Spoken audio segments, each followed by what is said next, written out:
So I'll do my topic. So I had mentioned to you, I've been on a couple dates with this man who I really like. And in our last date, he asked me about whether or not I wanted to be in an open relationship. And I just did not necessarily respond. I just asked why. I was like, where is this coming from? And well, one, I'm not ready to necessarily discuss relationships, period.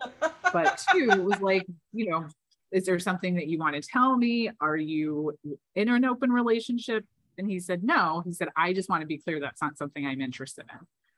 And I just said, okay. Like, I really didn't answer the question because I'm still not sure how I feel about that topic.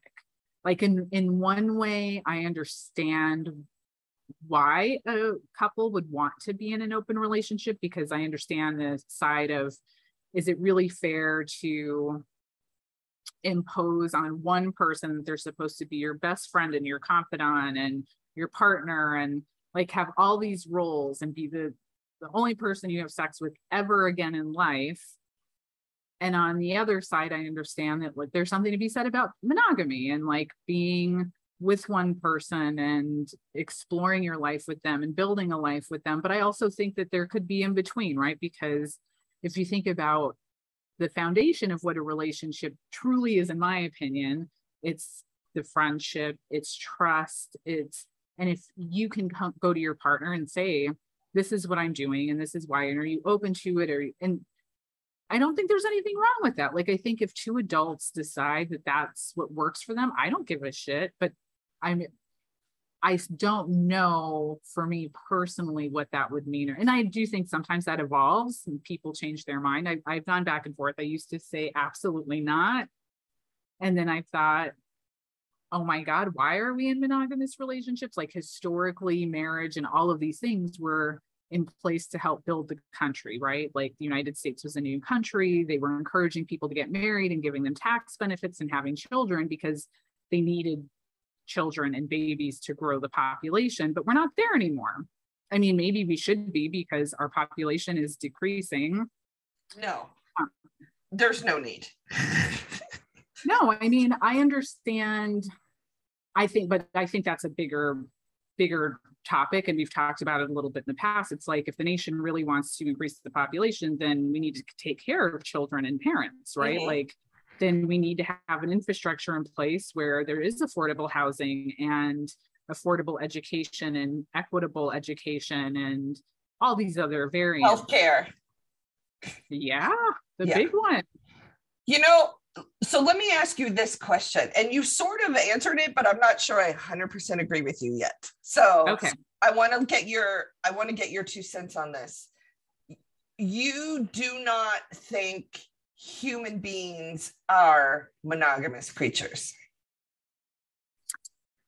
I think some can be. I don't think that there's a definite yes or no. I think that there are couples that can be, and I think there are couples that aren't, who are just as happy. No, I'm not asking you about couples. I'm asking you chemically, dopamine, whatever it is, are we built for monogamy? I don't know the answer to that. Yeah. I mean, that would be my first question. And I will tell you, as you know, raised in the church, married a pastor, semi-conservative upbringing, fully forced to believe in monogamy. I don't think we are monogamous beings. I think a lot of that might be called sin nature, for lack of a better term. I don't know, right? Like, I'm going to say we're not made to be monogamous. Like, I'm not saying it's not possible. I'm saying it's not required, right? Like, our bodies don't require monogamy. Of course, no. Yes. Biologically, no. What I was thinking of when you asked me that question, I was thinking of certain animal species, right? Like, there are certain species that literally mate for life. Yep. That they are monogamous. So that's what I was thinking of. I just think humans are a lot more complicated, but Google has the answer to this. Oh, now this is from a website called Bustle. So I don't know if it's fake news, but it's from 2015. So it is older, but it's the first thing that came up. It says, expert number one, no, we were not meant to be monogamous. He says that having one partner at a time isn't monogamy. It actually fits into the category of serial polygamy. According to Ryan, humans have sex hundreds of times for every baby conceived, as opposed to other animals that have a ratio closer to 12 to 1. Mm-hmm. Which makes sense. So maybe that's it. All right, I'll back up, and I'm willing to say I don't know what the definition of monogamy is. Right? Here we've been taught. So that's why I don't think it's biological. I agree with him. I mean, obviously, I agree with him, considering the number of times and people I have had sex with, right? I mean, I feel I might be the poster child, but I guess cheating is a predominantly human characteristic, right? It's not a biological thing. It's just it's judgment. But it's judgment, right? Like if an orangutan or a lion goes and quote unquote cheats, like it's not, I mean, maybe they have their own communication, but I don't think they have that amount of thought process. Right. Agreed. Like, but you will see animals, you know, in the animal kingdom when I've watched PBS shows or whatever they are, where males will fight over a female. Mm-hmm. That's because that's, you know, the animal kingdom is definitely different than our kingdom. I get that. But we're a part of it. Yeah, we are. Yeah. So here, I'm gonna read the definition of monogamy because I think this. So it says the practice or state of being married to one person at a time. Okay. Is one definition. The second is the practice or state of having a sexual relationship with only one partner. And there's a different definition. This is the last one, based on zoology, which is the habit of having only one mate at a time. Okay. Oh, this is interesting. And it says, as an example, under zoology, monogamy is rare in most animal groups, but is common among birds. Yeah. I would say, because if I'm not mistaken, penguins are one of the monogamous animals. I am not sure. I think that is, I'm trying to remember from March of the Penguins, but I want to say that, you know, what's so interesting though, is I was telling because I got a little bird feeder. That was like my one gift to myself for my birthday this year. I was telling people that the one thing I've noticed is they always come in pairs. Oh, that's nice. But now I'm wondering, take it a step further. We can look that up. I'm going to say, I'm not a fan of cheating.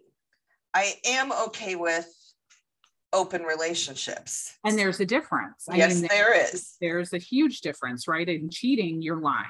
And that's why when someone cheats on you, it's not actually the act of that person having, whether it's an emotional affair or an actual physical affair, it's the fact that it's behind your back and that the person has literally been lying to your face. Yeah. And I'm not going to profess I know everything about physiology, because I don't, but if I'm not mistaken, women have patterns in relationships, general, and men have patterns in relationships, again, just general definitions. And I have talked to numerous people that are big fans of open relationships, and it's typically, not always, but typically the man that gets to fuck whoever they want, and the woman has to wait for him to decide when she's coming in. And that sends me over the edge. Right. If you agree to an open relationship in my world, like if you want me, Sherry, to agree to an open relationship, then that means I get to fuck whoever I want to. Of course. And I feel that not all open relationships work that way. And I don't dictate this, because some women don't want to have sex with other people, and that's their choice.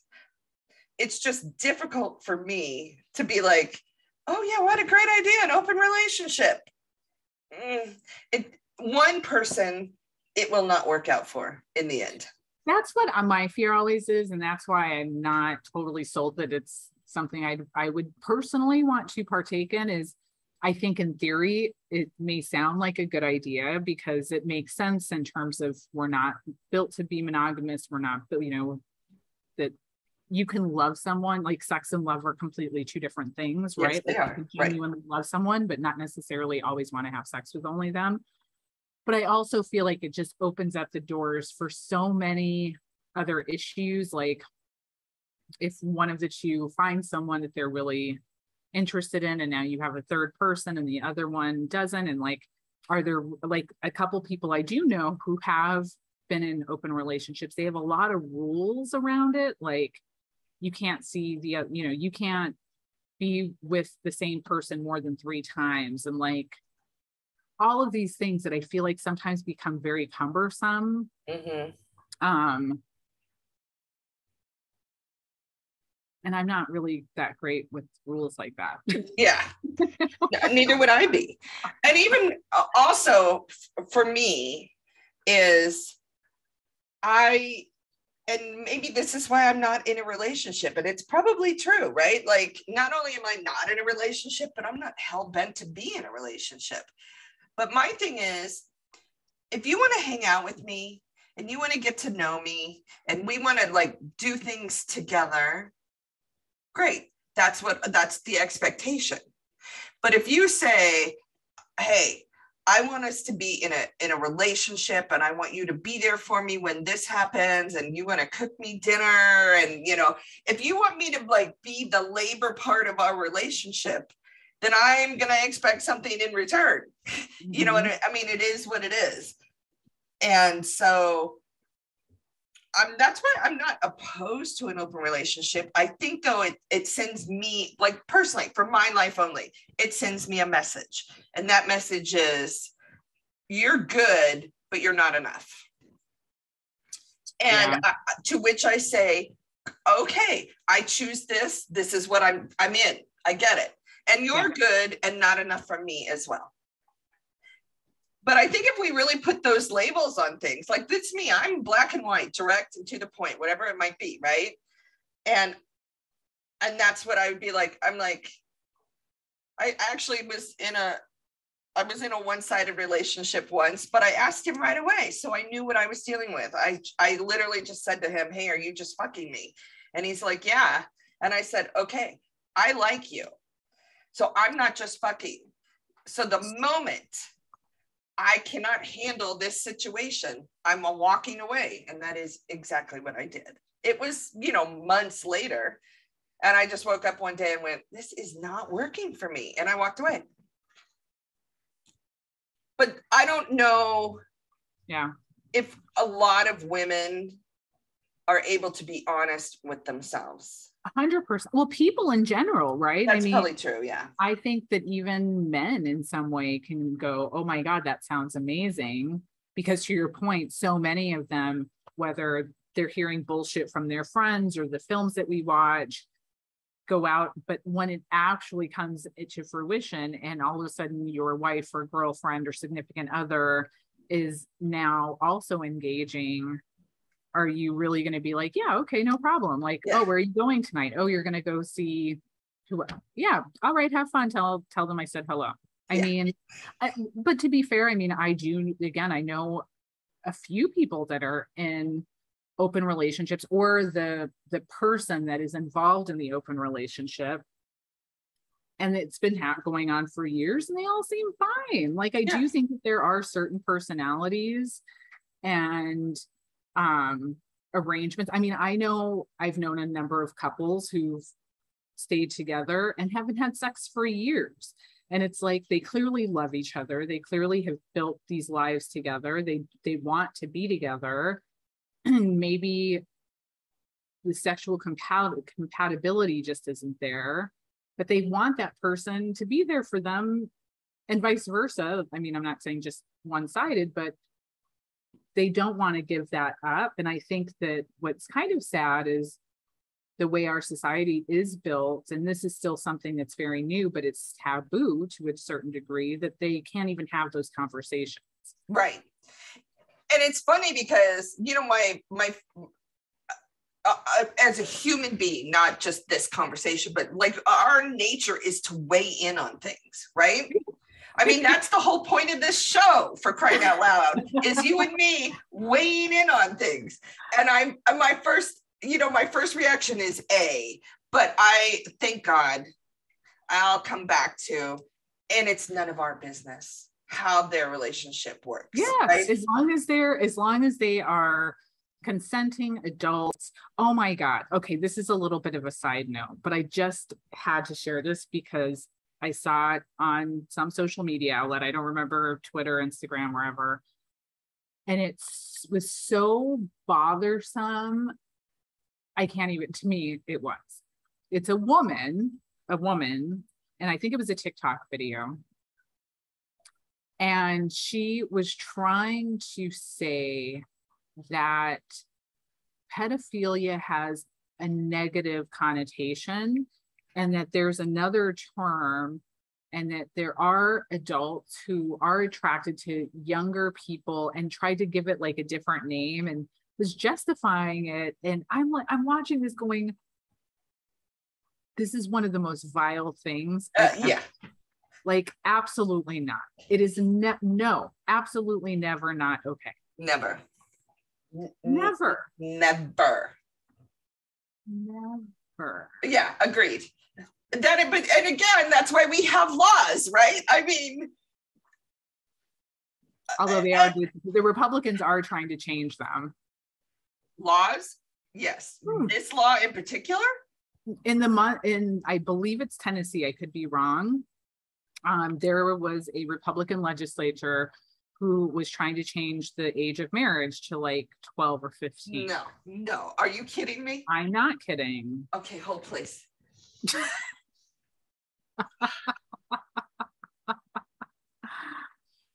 I am not kidding. I'm going to have to look that up because that I can't even. But then again, I admit it. I saw something the other day about NAMBLA, right? The National Association of Man Boy Love, right? Hold on one second, because okay. I don't want to. I want to hear what you're saying, but I am looking it up. It was May 5th. This is from Newsweek. Tennessee GOP proposes bill eliminating age requirements for marriage. No. Tennessee Republicans are moving forward with a bill that would eliminate age requirements for marriage in the state. The bill, HB 233, is scheduled to be heard, blah, blah, blah, blah, blah. I mean, like, just, what is the thought process behind, literally, is it one guy in the legislature who wants to marry an 11-year-old child or 12-year-old child? And if that's the case, I'm okay with Tennessee seceding from the union. I'm okay with it. I don't feel that people of Tennessee feel this is a good idea. Overwhelmingly. And Tennessee, and I mean, then we'd be giving up Nashville and Knoxville and Al Gore and like, I'm willing. And Dolly. God, I love Dolly. I can't believe Dolly would think this was a good idea. Absolutely. If I had to guess, I have not confirmed any source, but I honestly can say that I there's no way confidently that I don't think most people would feel like that was a good idea. I think you understand just how disappointed I am right now. I know I'm not showing it because I'm smiling and we're laughing and we think this is funny, but I think it's funny in the, oh my God, please tell me this is not really happening sort of way. I can't even get my mind to get there. Do you know what I mean? Like, I'm still in disbelief. Like, I'm still like, no, we are misunderstanding. Somebody's misquoting. What? What? No. Yes? No, I mean, it genuinely happened. I don't think it passed, I will say, and I'm actually looking that up as we're talking. Who brings this to the inner sanctum halls of the legislature in a state? Who? It's the GOP. That's the grand old party. No. The same party, like, and this is where it's mind-blowing to me. And I know, I'm sorry, I always bring it round to politics, but it's like this is the same party that's like, oh, the sanctity of marriage, and they want to take away the rights of two adult men to get married or two adult women to get married. But yeah, like, you want to marry a 12-year-old as long as it's a man and a woman. I mean, would they be okay if it was a 35-year-old woman who wanted to marry a 12-year-old? Probably not. It would. Yeah, it would be the other. And that's that's. And I do like my boys younger, but only for one reason and one reason only. So, but not minors. When I say younger, I mean like 27. I mean, like, that's my young end right there. But I can't. And I guess that's why, again, you and I have talked about this, and we wholeheartedly agree, but we say it differently. It makes me sad that we have to regulate morality. It makes me very sad. But you're right, we do. I get it. But I'm sad that we have to. And it's even more crazy that now this is yet another thing. I'm like, children, like, come on. Now, I will say I just Googled it, and that portion of the bill was taken out. Oh, well, let's hope so. But how did it get in the first place? Literally, who's sitting in their office with a group of other white men? Well, his name was Tom Leatherwood. Oh my God, thank you. I'm writing it down because I made it my life's goal to torment certain political figures because I do not like them. Mm-hmm. Newt Gingrich, I'd love to torment him till the day he dies. I mean, the thing is, these people are so insane. Like, there was another. Tell me his name again. Leatherwood. Tom Leatherwood. Yes. There was another case where a Republican not long ago was trying to advocate to no longer force men to pay child support because forcing a man to pay child support meant that women wanted to get pregnant. Which is the most absurd, stupid fucking thing I've ever heard. I don't know, and I know you know tons of women. I don't know one woman who was like, hell yeah, I'm going to get pregnant so that I can get child support. Okay, to be fair, and I am going to play devil's advocate for 2 seconds, there's like a little teeny tiny portion, like 0.5% of the 0.5% of the population who may try to get impregnated by like a celebrity or a superstar to make money. Fine, they exist. I acknowledge that, but it is such a small portion of the population that no one is fucking worried about that. except that, yes, but I don't care if it's every single fucking woman. It takes 2 to get pregnant. Right. That's right. 2 people. and both of those people have a say, have the ability to keep it from happening. Men can take responsibility. If you want to be a man, so I have a friend whose daughter has 2 children by one particular fellow who also happens to have, I'm going to say, 10 other baby mamas and easily 25 to 30 other children. Like, I mean, this man obviously does not understand the concept of birth control, but it's just as much his responsibility as it is every woman that he has knocked up, and there have been many. And I admit it, sometimes I pull my hair out when I listen to stories about this, but my thing is, even if a woman is trying to get pregnant, are you telling me the man is incapable of taking on responsibility? I mean, is that what you're telling me? Right. Men are fucking losers. Not all of them. No, don't agree. No, not at all. No. I'm like, oh my God. You know what? And is it? Yeah, never mind. Never mind. What? Never mind. Now you have to say it. Is it just old white men? Yes. And a couple crazy white women and like maybe one black man. Yeah, like, one black man, because there's let's talk about Ben Carson, right? Like he's Ben Carson, but and they put him in front. That always killed me, that the one black person they had they put in charge of like urban development in the Trump administration, and he had no background in urban development. Well, he thinks poor people are poor because they choose to be. That is a Ben Carson quote. Yeah, because systemic racism doesn't exist, and he made it out, so everybody else should be able to make it out. Yeah, there we go, right? Well, that's like my favorite argument is like Trump is a great president because he's wealthy. And I'm like, well, then Oprah should be president because she's more wealthy. If that is your standard, then fuck Elon Musk. As painful as that sounds to me, is what you're saying is he should be president. Or actually, a Saudi prince should be president. I'm like, your reasoning is... Oh, Bill Gates. They would lose their minds. I know. I'm in. Let's make Bill Gates. I'd even possibly settle for Warren Buffett, and I don't love that man. I like that man on different fronts, but I don't love him, and he's definitely a conservative, which can be frightening to me, but at least he cares about his fellow man, which is more than I can say about the T word, who does not care. Oh, he doesn't care about his own face. Girl, it's like... I mean, he had his ex-wife and the mother of his children buried on his golf course. Yeah. I can't. Yeah. What do we do? Who saw? I'm just saying. Yeah. All right. So open relationships are up to the individual. And I don't even think it's up to the couple, to be perfectly honest, because you can find a couple where one person wants an open relationship and one doesn't, right? Yeah.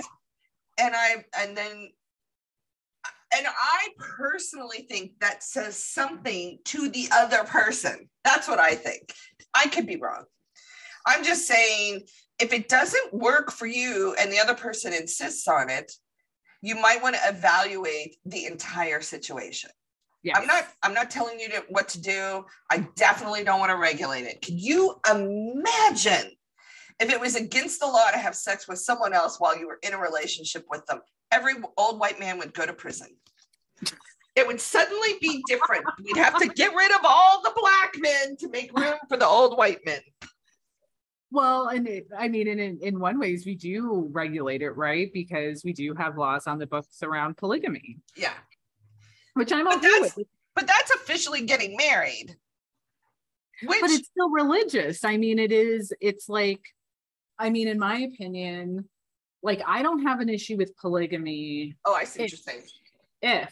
If they are adults, if it is not one-sided, if it is not forced upon people, if it is not, hey, if one guy wants 3 wives and all the wives are adults and they don't care and they're fine, but then should go back the other way. If there's a woman and she wants 3 husbands who are all going to take, who the fuck am I to care what they do? Like, honestly, I think the issue becomes where it's a part of their culture and you're supposed to, and you have to, and it's, only men who get to do it and they have as many wives as they want, but women, like all of that shit is all wrong. Yeah. But at the end of the day, if 3 human beings or 4 human beings want to say we're all taking care of each other and we love each other and we're partners, I don't give a flying fuck what they do. Right. And if they're not breaking true laws, so there are a lot of stupid laws out there, right? There's a lot of states where it's against the law to have sex with your same-sex partner, but it's federally okay to be married, right? So I mean, those laws are just. Well, it's just like in Arizona, there is a law, and I don't remember what the exact number is, and it could be gone now, but when I was in college at Arizona State, there was a law that more than, I want to say it was like 4 or 5, maybe 6 women could not live in a house together because it was considered a whorehouse, basically, or a brothel. It's like a brothel law. So the Golden Girls would have been just under the threshold. Thank God. Love my Golden Girls. It's fascinating, some of the laws that are still on the books that aren't enforced until people deem it necessary. Like all of a sudden. The trigger laws, that's what those trigger laws were. A lot of them you know, from rules from the 17th and 1800s all of a sudden are like, we're going to implement these because why not? It's crazy. Just crazy. That's the time we live in. I know. But yeah, I agree with you. I think that open relationships is up to the individual person, both. And yeah, it's like, if that works, that works. It's not for everyone, but I do think that it's important that couples talk about it. I agree.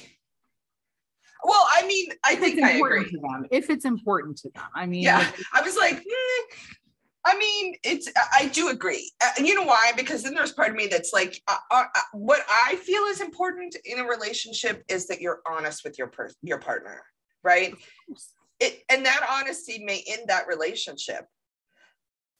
It might, but but in the end, if you're not honest, it's going to end it much more aggressively and disruptively. Yeah. So, and you know, just be honest. And like, it's so funny because I was honest with that guy and he was honest back to me. And I did not dump him in a grandiose, aggressive manner. I said, I like you and I'm going to hang out with you for as long as I can. And I will fuck you as often as you want. And I enjoyed that. I mean, the sex was phenomenal. And then one day I was like, yeah, no, I think I'm crossing the I'm too attached, right? Mm-hmm. Like he would go away for 2 weeks and I would pine for 2 weeks. And I'm like, yeah, this isn't working for me. He was honest and upfront with me. So I'm not mad at him. Yeah. I'm not angry, but now it's time to take care of me and I'm out. And I actually had a friend who was in love with a guy and he told her from the start, I'm never going to date you ever.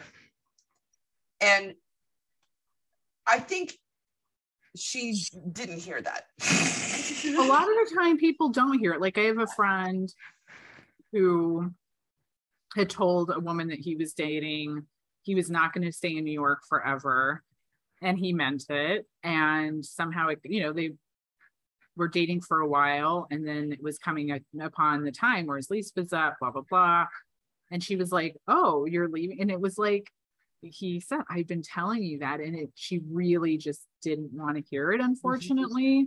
And so there is that degree of like magical thinking that people will change their mind, or what they're saying they don't really mean. Yeah.